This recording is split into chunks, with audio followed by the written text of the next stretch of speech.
To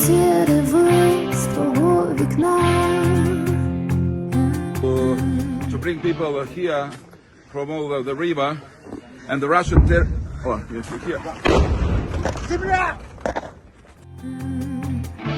Я вічний скрип твоїх дверей. Знаю лише я одна, кожного своя ціна. Welcome to Ukraine Bank. Wendy Snyder in for Bob Sirott this morning. We go live to Ukraine and Joseph Lindsley. I can't believe there's any question as to who took out that dam. It's still going on. Who did it, Ukraine or Russia? I think we all know the answer. Good morning, Joseph. Yeah, Wendy, exactly. And that's what frustrates a lot of people here and a lot of Ukraine supporters around the world. You know, in the first weeks of Russia's full-scale invasion, a lot of experts predicted very confidently on cable news that Russia was going to destroy all of Ukraine's infrastructure, but they didn't. They barely touched it, and because the Kremlin's goal was to take over Ukraine, and they know that Ukraine had great infrastructure, great power capabilities, great roads, great train network, and so they thought it could be theirs, kind of like Smeagol in The Lord of the Rings, you know, my precious. And it was not until October 2022 that Russia, realizing that they could not easily take Ukraine, that they began to try to destroy the infrastructure, where they had attacks every single week at the beginning of that last fall, every single week on Ukraine's power grid, in an attempt to freeze out Ukraine. And as we all know, I mean, that did drain Ukraine's resources, and they did a lot of damage, but it didn't work. They could not freeze out the Ukrainians. And so everyone has been wondering, what is the next, you know, what's Russia's next tactic going to be? And now it seems in the summer months, they want to flood Ukraine. They couldn't freeze Ukraine, and now they try to flood it. And this is a concern also because there are other major dams, and there's a huge dam near the city of Kyiv, and that has been a security concern for a long time. Meanwhile, last night, there was a good amount of anxiety. There were reports early in the evening of Russian fighter jets and bombers taking off. We got messages saying expect an attack about 1 o'clock in the morning. Never a nice thing to hear. You know, what do you do in those hours as you wait?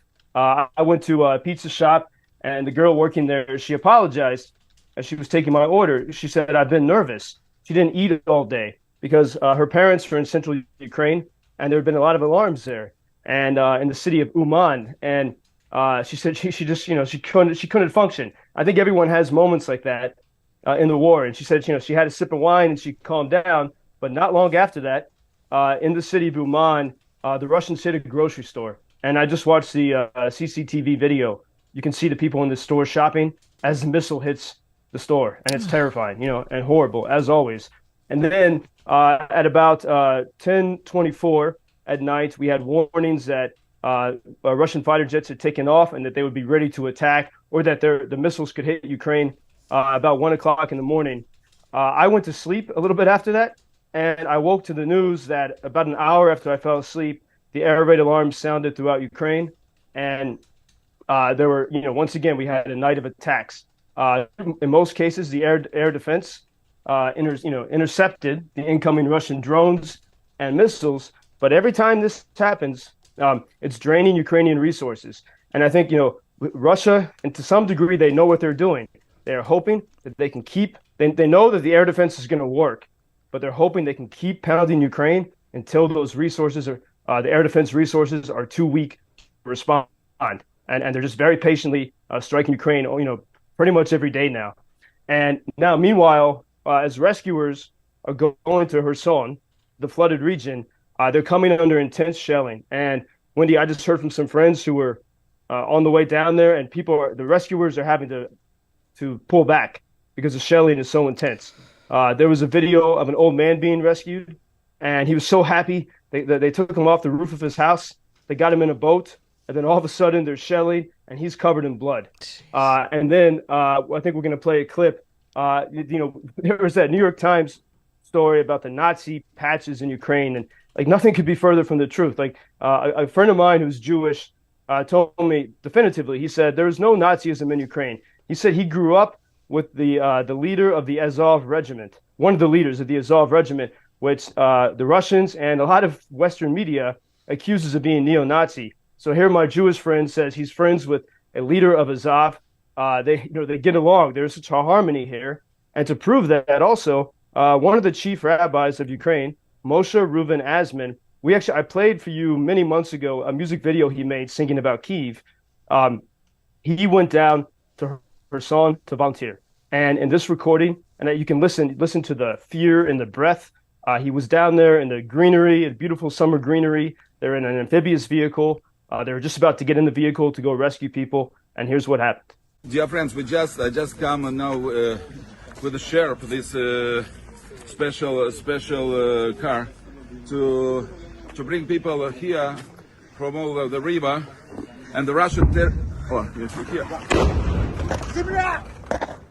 My God. Yeah, Wendy, he fell to the ground, and the soldier who was protecting him with the gun also fell to the ground, and they scramble, they crawl, and then you can hear them running to an alcove to get some kind of shelter. Scenes of chaos. He's okay. Everyone who was there survived. But this is the hell that everyone's living through. And if you go to UkrainianFreedomNews.com, you can see the video. Just click on the left-hand side on the Telegram channel. You can see that video, and this happens every single day. All right. You can also go to UkrainianFreedomNews.com, and we can donate there, right? Is there anything we can do to help the people of Ukraine? Yeah, Wendy, if you go to UkrainianFreedomNews.com and click on the yellow banner, we welcome monthly donations or one-time donations, whatever people can do.